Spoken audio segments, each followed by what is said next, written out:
Today, I interview Dr. Joonkil Ahn, who is currently an assistant professor in the Department of Educational Policy Studies and Practice at the University of Arizona. I'm Yi Wang, associate professor of educational leadership at Georgia State University. Joonkil and I have worked together on a research project, and we published three peer-reviewed journal articles. The first article is about using network analysis to conduct a literature review.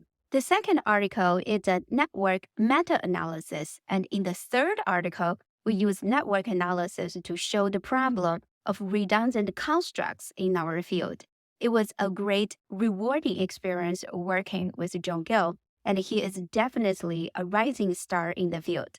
After all of our three articles were published, I thought, why not invite John Gill to share his research experience, how he developed his dissertation study, how he published his dissertation as five peer-reviewed journal articles, and what lessons he learned through his research process. Most doctoral students who are learning how to conduct research and the new researchers only see the final products, primarily research articles. They don't get the opportunity to peek into the research process. I hope Joe Gill's experience can shed light on the often obscured journey of academic research, offering insights into the challenges and the strategies behind the scene of research and academic publications. Thanks for having conversation with me today. I invited you to have a conversation to share some of your research process. As assistant professor, you have published multiple journal articles out of your dissertation study. So I wanted to ask you to share some of the process that you experienced, maybe the failures, if you are comfortable with sharing. A lot of doctoral students and new researchers in our field of educational leadership, they only see the final published journal articles, but they don't get to see the process or a lot of trial and error process that we experience as researchers. That's what we're going to talk about today. To start, what about Jogil? You first briefly introduce yourself. Yeah, of course.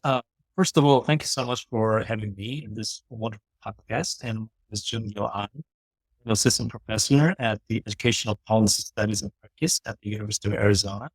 And I was a high school English teacher for 17 years back in South. So after 17 years of my teaching profession, I decided to become a full-time student here in the United States. And recently, why not? So I completed my PhD in the education policy and organizational leadership at the University of Illinois Urbana-Champaign. And I also taught for 2 years at the University of North Dakota as an assistant professor in the leadership program. And I moved to University of Arizona last year, 2023.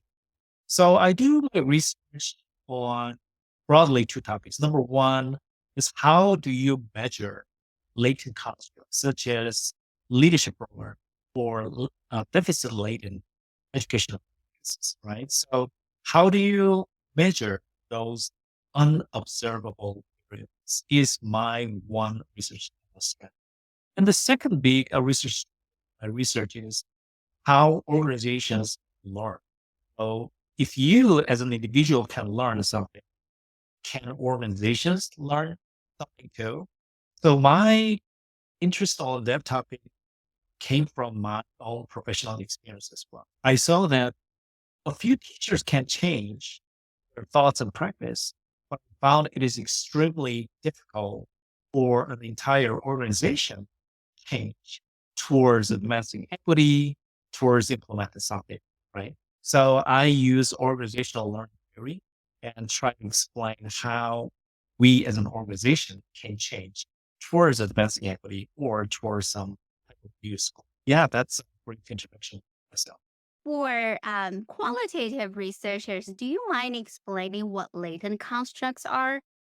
Yeah, of course. There are basically broadly two constructs, right? Number one is directly observable construct.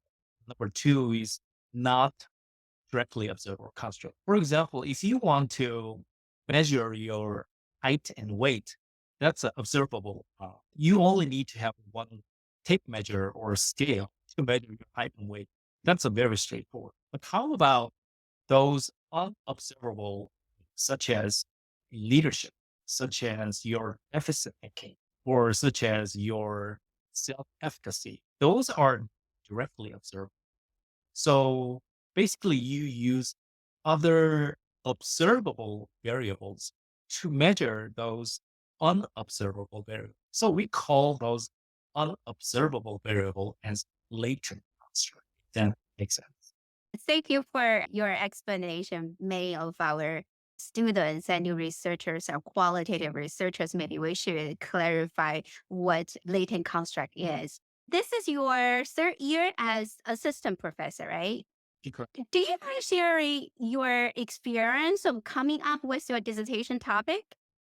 Because over last weekend, one of the students was talking to me that this is his second year in his doctoral study. He said, I've already changed my dissertation topic. I don't know how many times I've come up research questions. I wanted to know what's your process of coming up with a dissertation topic? Yeah, so I think that's a fabulous question because that took me several years for me to really narrow it down to a set of questions and research topic, right? So I would say the journey to really narrow down my research was a combination of multiple events, readings, and professional experiences, and also questions from inside as well.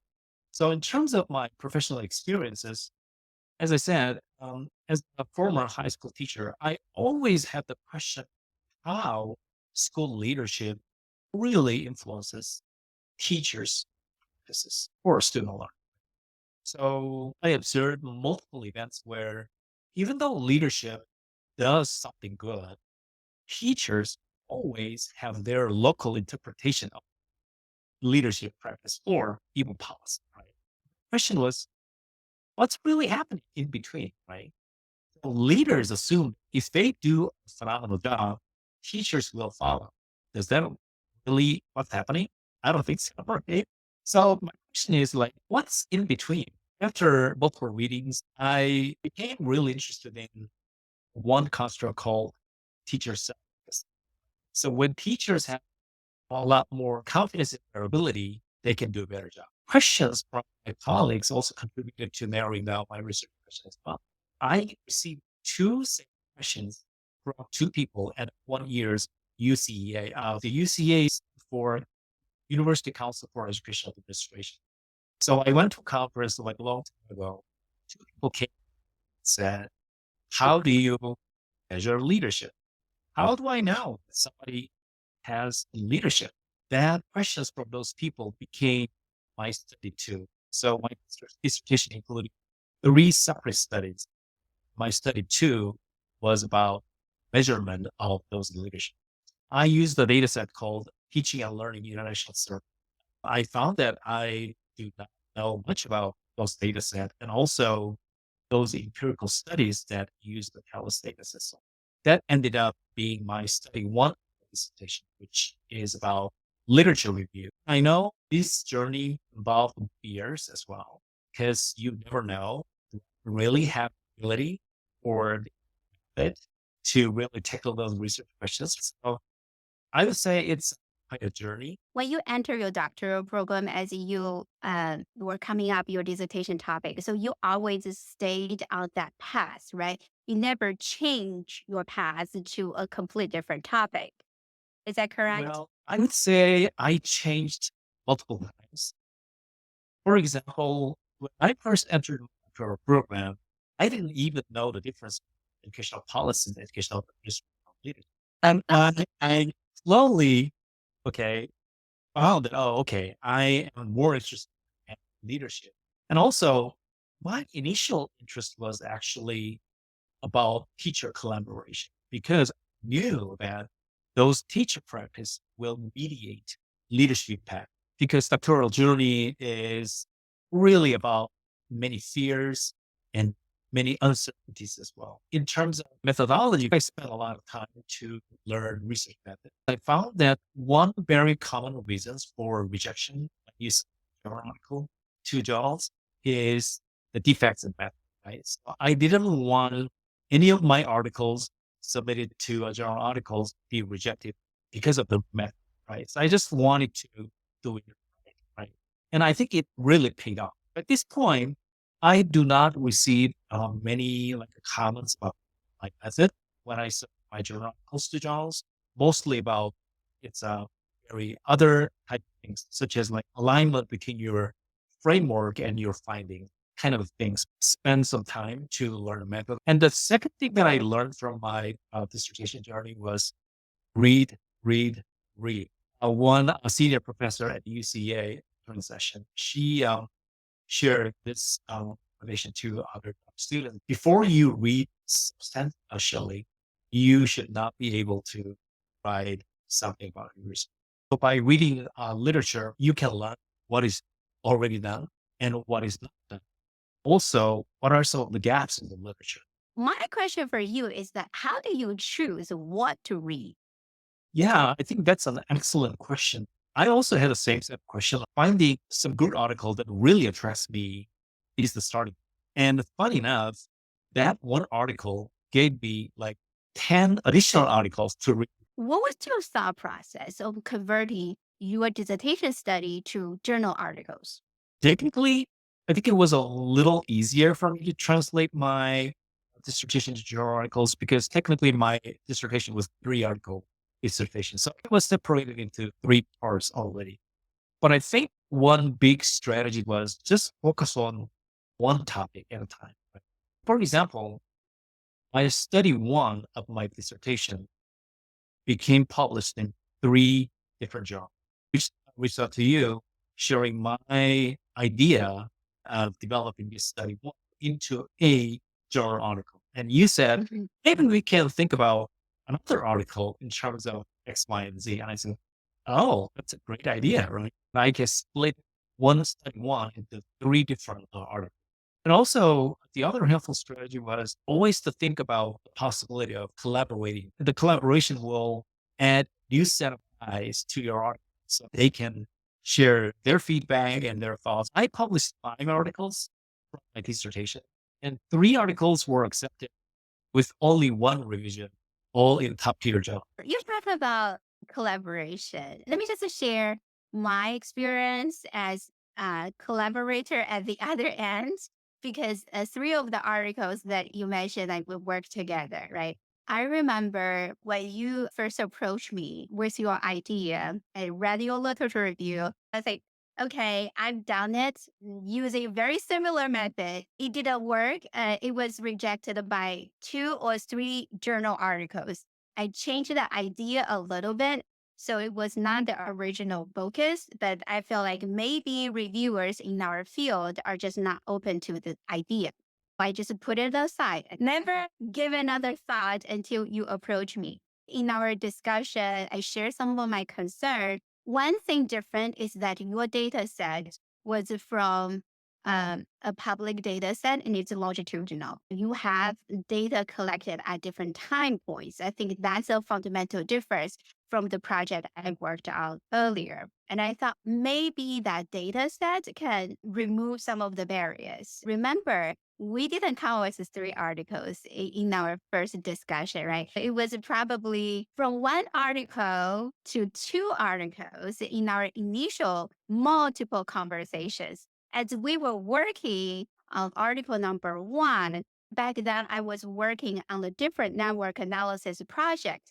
I was working on the 2-mode network analysis. If I consider each survey item as a node and each construct as another mode of node, it's also a 2-mode network. It just dawned on me that, hey, we can use a 2-mode network because I know construct redundancy is a problem in our field. People just keep proposing new concepts, but they didn't provide any empirical evidence to justify this is a brand new construct or it's just an old construct with a new name. I knew that was a problem, but I could never find evidence to support my claim. I began to see maybe this 2-mode network can give me the evidence to support my claim that cost of redundancy is a problem in our field, which was exactly the case. That article was completely a byproduct as we were working on our article one. And then I think the article three was because it involved meta analysis, so it took much longer time. For me, as a collaborator, I also learned a lot. I can bring my expertise, but also I feel like without your data set, I don't have anything to start with. So it was a win-win situation for both of us, and also for Eugene, the third author on that meta-analysis article as well. This is one of the most rewarding research collaboration experience I never had. Matt, let me ask a question. So, what research project you're working on, and what's your plan for the next steps? Before we move on to that, I would like to add one thing about research collaboration. So I Yeah. think the lesson that I learned from my previous experience of collaboration is work someone you love. But the challenge is you never know if you would love him or her before you actually with. And also, in terms of your last question about next steps, I have both short term versus long term goal in terms of my research. I'm currently working on 4 papers, and also I'm developing ideas for 2 to 3 new research projects. My long term goal is I working on external grant application, which is about the measurement of deficit laden points. So people talk about deficit thinking. But my question is, how do you measure those deficit laden practice about your deficit? So that's the one long term goal that I'm. Second goal is book writing on about teaching it using quantitative inquiry to advance equity, right? So, and also I have another book developing idea of professional evaluation, how you can implement those structure within the school so that you can obtain the buy-in from educators, not just forcing them to. Like, Is there anything you'd like to add before we conclude today's conversation? no, I really appreciate having me for this wonderful podcast, and I also would love to receive your students' feedback if that's possible. And also for any of you who watch this video, just feel free to reach out to me for additional questions or sharing ideas. And also, I just wanted to emphasize one point. Research is a journey. Please also be reminded that you are not alone in terms of navigating all those like uncertainties. And we always experience failure, rejection all the time. So you're not alone. Embrace the journey and be persistent. I agree. Thanks for your time. I will absolutely share with you my students' feedback. I'm pretty sure it will be very positive. Thank you so much for having me. I really appreciate it.